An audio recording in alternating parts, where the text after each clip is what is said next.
All right. So, do you guys have any particular Uber etiquette? Do you do as sort of a sort of a still thing? Do you chat it up with the driver, or do you fill yourself out when you travel on an Uber? I'm kind of generally just kind of polite as usual and kind of quiet as usual. Keep to myself, business as usual. But I get in, say hello, I'm nice and polite, and then I mind my own business. Exactly the same. Same. I'm not getting into it. Yeah. I don't initiate conversation. You don't? No. Not at all. Do you? I do. Because I always feel like I'm going to end you're up... a journalist. You're Yeah, probably you- naturally Well, curious. no, I just feel like I eventually, when I was maybe had to leave Puerto Rico, I thought that maybe I would end up driving Uber in LA, and I like driving, so I always do the whole, like, do you like driving, or how is it? Oh, okay. So I do the journalistic thing, so I Okay, guess. okay. You're right, I'm a cliche. No, but that's good. You're not a cliche. Did you ever ask an Uber driver if it was okay to record the conversation? No, never. You just record it without asking. No. See, I didn't start the conversation until the cameras were rolling, so I don't know what you're accusing me of. Everything's on record. All right, so this might seem silly, and somebody might have asked it 300 times yesterday while you were here, but any former co-star that you think would be a good Uber driver? Not each other, a former co-star. Former co-star. And why? Well, Uh-oh.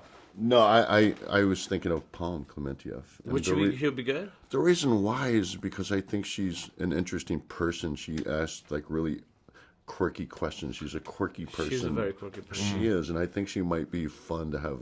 Like I could see her getting in and just making like awkward conversation with the passenger. It would just be the thought amuses me. Is why Yeah. I think that she would be. Yeah. How about you? I think Zach Woods from Silicon Valley. Yeah. He's very curious about people and loves talking to people. So I think he would be good. I think he'd be you'd get a therapy session writing with him. Oh, well, there you go. So in the beginning of the movie, sort of your character tries to have sort of a musical bonding moment, clear the awkwardness with his character. If you were to pick 3 songs to make a playlist for him, and then you have to pick 3 songs, what would you Oh, what would you- wow. Oh man. Yeah, so what would you do? I would pick some Bruce Springsteen song. Yeah? For sure. Probably pick a Whitney Houston song. Oh, which one? I don't know.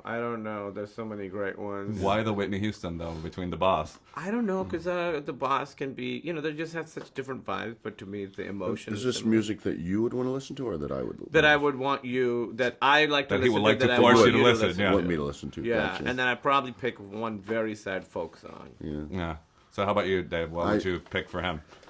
Probably the same thing because I know he likes sad music, so I would probably go looking through my playlist for very sad music. And there's a couple of songs that I pointed out to him that I thought were really sad. One of them was like a Madonna song. One of them was like Oh, Father. Which Stevens sad song. Madonna song are we Oh, talking Oh about? Father. Oh, Father? Yeah, it's like that it's gets really, me. I'm a fallen it's Catholic, really a so yeah. sad song. And there would probably be a couple other ones, but that one right off the top of my head. The other one was a Cat Stevens song that was in Guardians 2, and I can't. Oh, but which one? It also had something to do with Father. There was one at the end. Oh. Yeah, for the funeral scene in Guardians Cats in the 2. Cradle, maybe? No, it was a really sad song about his father. That It's one is Old about Man. father, right? Yeah, Oh. yeah. It's like it might be a daddy issue thing. Yeah. I'm picking all these. Like a running theme, which I am not going to delve into. You are listed officially for going to be in the Eternals. So you Are you? I can't comment on that. You can't comment on No, that. Well, unfortunately. is there such a thing, since we don't know if it's going to happen, but if it does, is there such a thing as an MCU initiation that happens when somebody comes into the universe, or you can't comment on that either because it's a secret? You sign this NDA that's like that. That big. You can't That's talk your about initiation. anything. Yeah. Nothing. Yeah. You can't mention anything. That's it. Yeah. Have you ever spilled the beans on something and gotten in trouble? Like I know your buddy Mark Ruffalo always gets. Tom Holland. Tom also, and so, Mark yeah, are the worst. They're the worst yeah. offenders. I did unintentionally. Tom Holland did? Yeah, you did? Yeah, and I didn't get in trouble, but I did have a discussion with the Russo brothers. Do you remember what it was? Is it Yeah, awesome? it was about. So it was about. I was talking openly during the press junket about Avengers and Infinity War. Not openly about the script, but openly about my work schedule. Yeah. Saying I had been filming for like a year and a half straight, whatever, doing both films, and then I was getting ready to go do Guardians 3.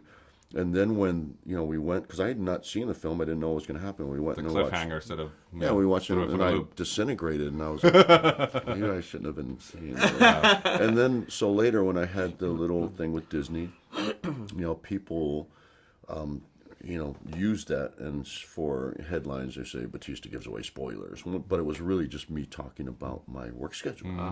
And so the Russos just saw the headlines, and it was all sensationalism. And Yeah. And so I got a call. They seem like reasonable guys, though. What's going on? Yeah. And I was like, no, this is what happened. And they were totally understood. They were like, God,